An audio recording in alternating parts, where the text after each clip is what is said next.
Sadako and the Thousand Paper Cranes, Chapter 3. Sadako's Secret. It was the beginning of autumn when Sadako rushed home with the good news. She kicked off her shoes and threw open the door with a bang. "I'm home," she called.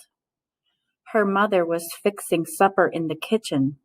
"The most wonderful thing has happened," Sadako said breathlessly. "Guess what?"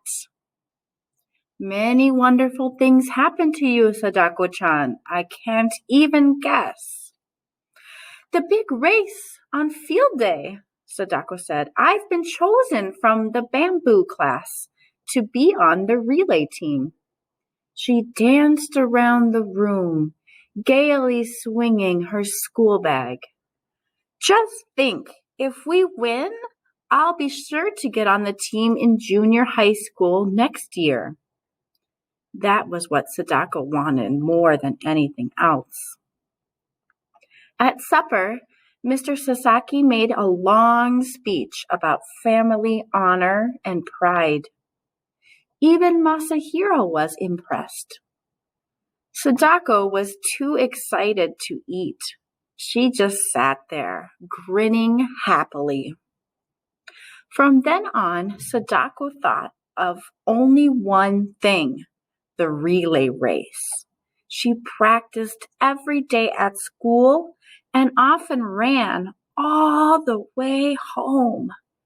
When Masahiro timed her with Mr. Sasaki's big watch, Sadako's speed surprised everyone. "Maybe," she dreamed, "I will be the best runner in the whole school." At last, the big day arrived. A crowd of parents, relatives, and friends gathered at the school to watch the sports events. Sadako was so nervous. She was afraid her legs wouldn't work at all.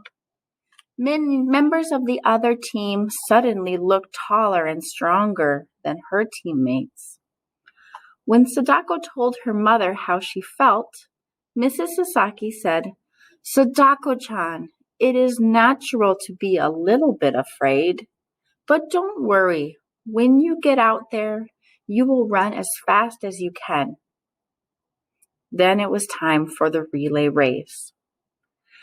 "Just do your best," Mr. Sasaki said, giving Sadako's hand a hard squeeze. "We'll be proud of you." The kind words from her parents made the knot in Sadako's stomach loosen.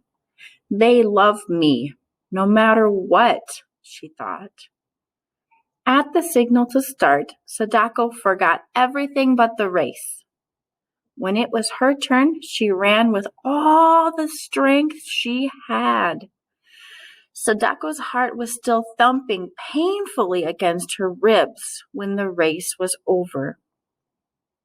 It was then that she felt first strange and dizzy. She scarcely heard someone cry, "Your team won!" The bamboo class surrounded Sadako, cheering and shouting. She shook her head a few times and the dizziness went away. All winter, Sadako tried to improve her running speed. To qualify for the racing team in junior high, she would have to practice every day.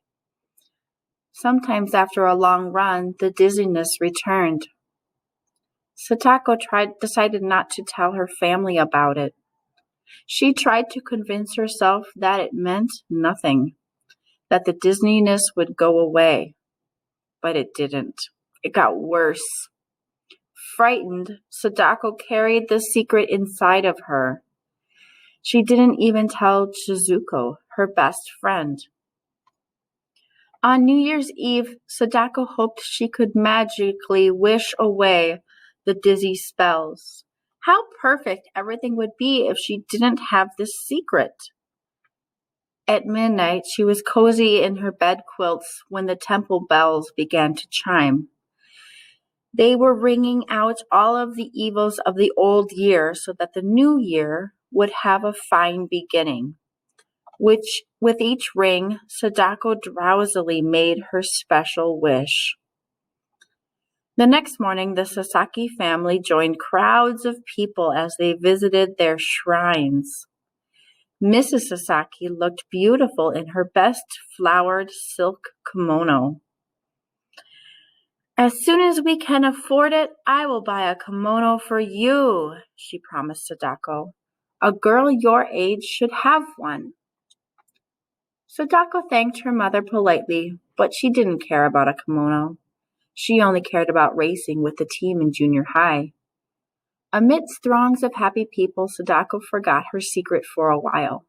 She let the bright joy of the season wash her worries away. At the end of the day, she raced Masahiro home and won easily. Above the door were the good luck symbols that Mrs. Sasaki had put there to protect them during the new year. With a beginning like this, how could anything bad happen?